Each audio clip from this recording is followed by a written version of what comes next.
এই যে আগামী বুধবার ধরেন জিলকদ মাসের শেষ প্রায় 29 তারিখ, 29 তারিখের পরেও তো চাঁদ উঠতে পারে জিলহজ মাসের, অনেক সময় 30 তারিখের পরে ওঠে। তো আপনি আগামী বুধবারের আগেই গোঁফ, চুল, অবাঞ্ছিত পশম, নখ যা কাটা দরকার কেটে ফেলবেন। আর কাটবেন কখন? কোরবানির পশু জবাই করার পরে। এই আমলটা যারা ধনী ওনারাও করবে, যারা গরিব তারাও করবে। বুঝাচ্ছে কি না? ধনী গরিব সবাই আমলটা করবে।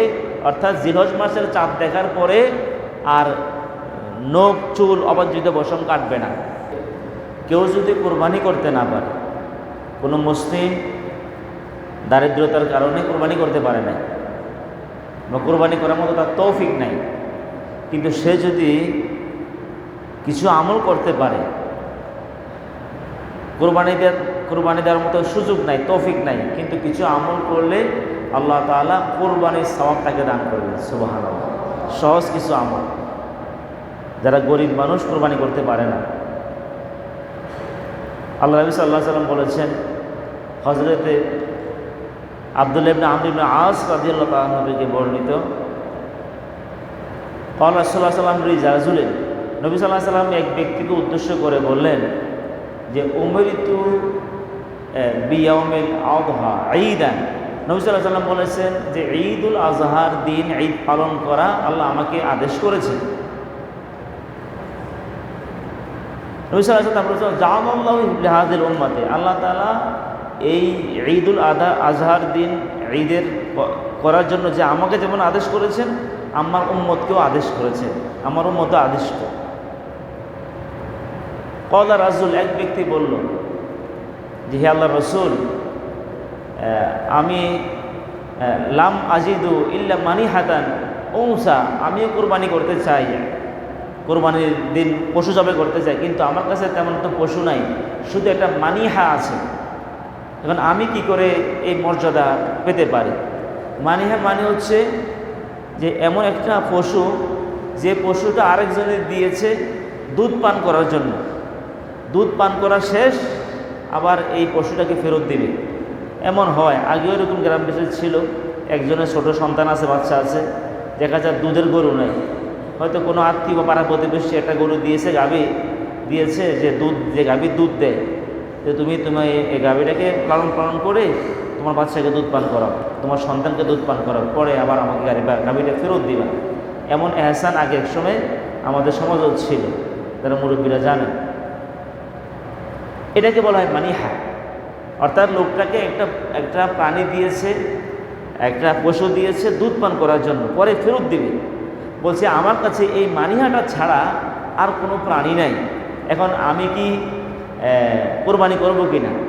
নবী সাল্লাল্লাহু আলাইহি ওয়াসাল্লাম বলেছে না, তুমি কোরবানি করতে হবে না, তুমি যেহেতু আর্থিকভাবে দুর্বল, তোমার নিজস্ব কোনো প্রাণী নেই, পশু নেই, এই জন্য তুমি কোরবানি করতে হবে না। তবে তুমি একটা কাজ করবে যে তুমি তোমার নখ কাটবে, তাখুস শারিবাকা, তুমি তোমার গোঁফ কাটবে, আসফারিকা, তোমার নখ কাটবে, এরপরে তুমি তোমার অবাঞ্ছিত পশমগুলো কাটবে, আনাতাকা, অবাঞ্ছিত পশমগুলো কাটবে। যালিকা তামামুল উযহিয়াতি ইনদা আল্লাহ তাআলা আযজা ওয়া জাল্লা। আল্লাহু আকবার। এইটাই তোমার জন্য আল্লাহ রাব্বুল আলামিনের কাছে কোরবানির সওয়াব আল্লাহ তোমাকে দিয়ে দিবেন। সুবহানাল্লাহ। সুতরাং যারা গরিব মানুষ, আর্থিকভাবে দুর্বল, সচ্ছল নয়, বাস্তবে সে অসহায়, কোরবানি করতে পারে না, তিনি ঈদের দিন যে মানুষেরা পশু জবাই করবে, আর উনি তো গরিব মানুষ, উনি অবাঞ্ছিত পশম, গোঁফ কাটবে, নখ কাটবে, অবাঞ্ছিত পশম কাটবে, পশমের চুল কেটে ফেলবে। এই যে কাজগুলো করলো আল্লাহ তাআলা, ফাযালিকা তামামুল উযহিয়াতি ইনদাল্লাহি তাআলা, আল্লাহর কাছে এটা পরিপূর্ণ কোরবানির মর্যাদা আল্লাহ তাকে দিয়ে দিবেন। সুবহানাল্লাহ, সুবহানাল্লাহ। সুন্দর একটা আমল।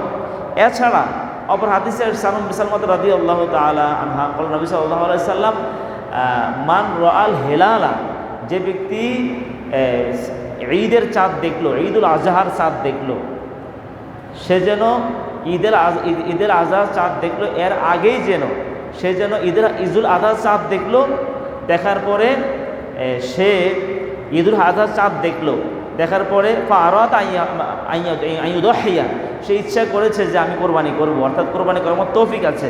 নবীজি বলেছেন ফালা তাখুজ শারিবাকা ও আসফারাকা, তুমি তোমার যে তোমার সাহারাকা, তুমি তোমার চুল কাটবে না, অবাঞ্ছিত পশম কাটবে না, গোঁফ কাটবে না, আর নখ কাটবে না। এটা কাদের জন্য এই নির্দেশটা? যারা কোরবানি করার ইচ্ছা পোষণ করেছে সে যেন নখ চুল না কাটে। আর কিসের চাঁদ দেখার পরে? জিলহজ মাসের চাঁদ দেখার পরে।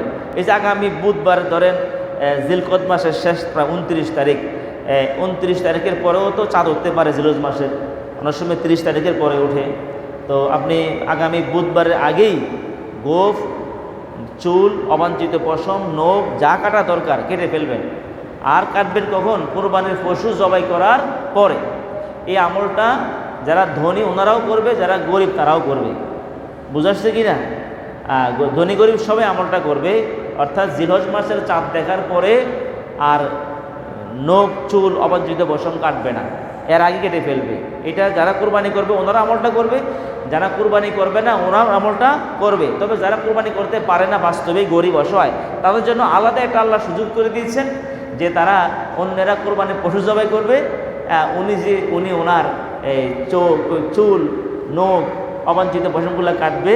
আল্লাহ তাআলা তিনি গরিব হওয়ার কারণে আল্লাহ ওনাকেও কোরবানির সওয়াব দিয়ে দিবেন। সুবহানাল্লাহ, সুবহানাল্লাহ। সুতরাং অসহায় মানুষ যারা, গরিব মানুষ যারা কোরবানি না করেও কোরবানির সওয়াব পেতে পারে এই আমলের মাধ্যমে। আল্লাহ তাআলা যেন এই আমলটি করার তৌফিক দান করেন। আমিন বলুন।